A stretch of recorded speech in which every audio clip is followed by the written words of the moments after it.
New segment from RLC Tech Perspectives here. Monthly state of the market. What this is three patterns we're seeing across real world, real IT environments, across multiple industries, from mid-market organizations to enterprise level organizations, presented by our Vice President of Service Delivery, Corey Wisdom. Corey, how are you? Good. Doing well. I will say we are recording this 2 days after the State of the Union, no relation, but I will say we did not plan that, but that is impeccable timing on our part. Yeah. Well done. Well done. I'll try to keep this Well, brief though. I was going to say that one set a record for the longest one. I think it was 2 hours and change. We're going to try and do this in about 10 to 15 minutes. So with that, we're going to dive right into it. I guess we'll start off with number three, Corey. What's the first thing you're seeing right now in the market? Yeah. The first thing, and this is not just, my own perspective, but, we're really surveying the entire engineering team and the conversations they're having as well. So the first one is MSP dissatisfaction. So we're actually seeing a lot of customers at the start of the year unhappy with their current managed service provider, usually one of the large players where they just aren't getting out of it what they're expecting, or it's creating a lot of effort from their sides.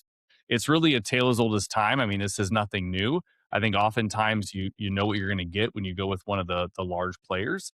Um, a lot of CRs, a lot of challenges, just in terms of management. But the flip side of that is the migration fear.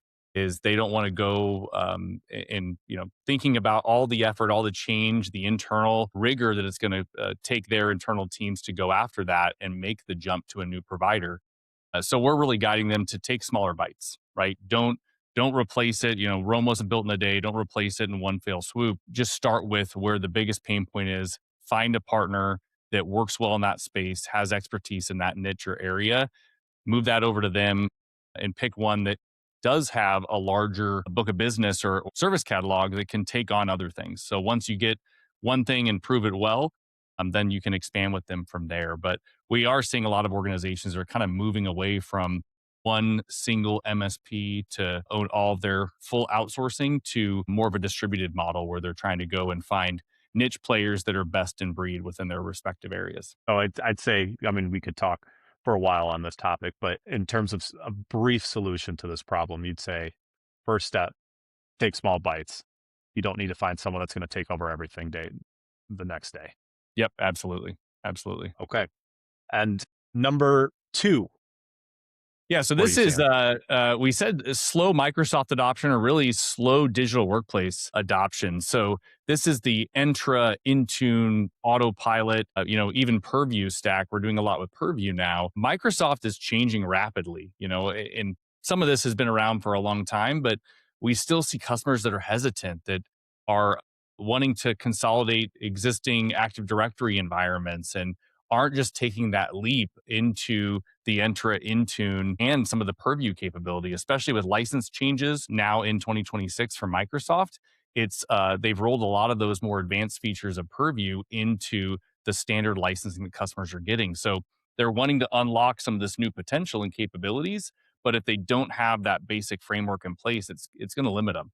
And so what we're recommending is, again, to kind of take small bites, stop the bleeding, so to speak, and begin every new laptop that ships tomorrow, get it Entra, get it Intune registered, make it properly joined so that you can stop the bleeding and migrate over time, but at least begin getting those systems into the new world.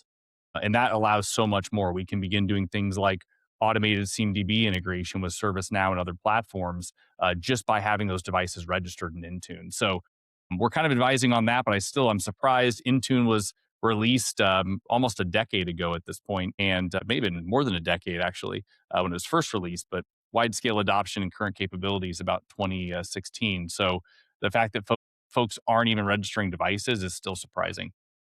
Yeah. I mean, you said the topic before was a tale as old as time. I feel like the situation of running into customers who aren't taking the full capabilities of the licenses they're paying for is really a tale as old as time itself. Yeah, But I yeah, will say, I think the important thing you said there, and I know what we've been doing with our clients, is currently, I think the capabilities around Purview in terms of AI readiness is so important right now.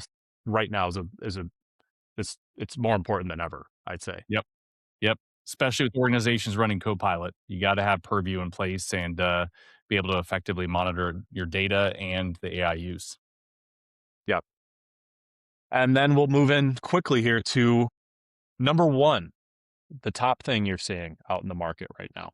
The top thing is really around asset and CMDB challenges. So again, I feel like all of these are long-standing, reoccurring themes, but in 2026, it seems like little has changed. Asset and CMDB accuracy, having that single source of truth. The number one question, I've talked about this before, I ask about existing ServiceNow customers is, have they integrated Entra and Intune for user and endpoint integration? And more often than not, the answer is no. And to me, that's such a basic step that can be taken to at least get you accurate endpoint data, software installed, user information. So as soon as they need help, your IT engineering teams, your service desk provider, anybody has that data at their fingertips right in your platform.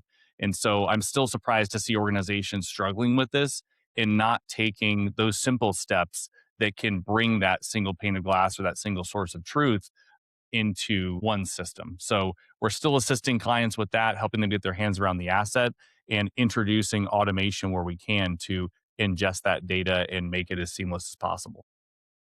And really quickly, what is the level of effort in terms of that integration with ServiceNow? So we can do it in just a number of hours.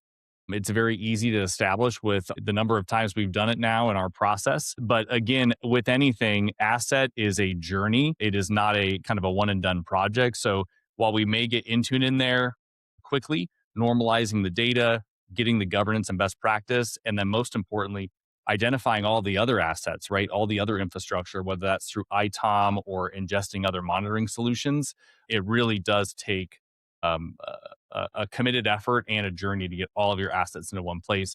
But once it is there, it is so powerful for future automation, audit, license compliance. I mean, the things that it sets an organization up for is tremendous, but it's just such a battle for organizations to get over that initial hill of getting all that data into one system.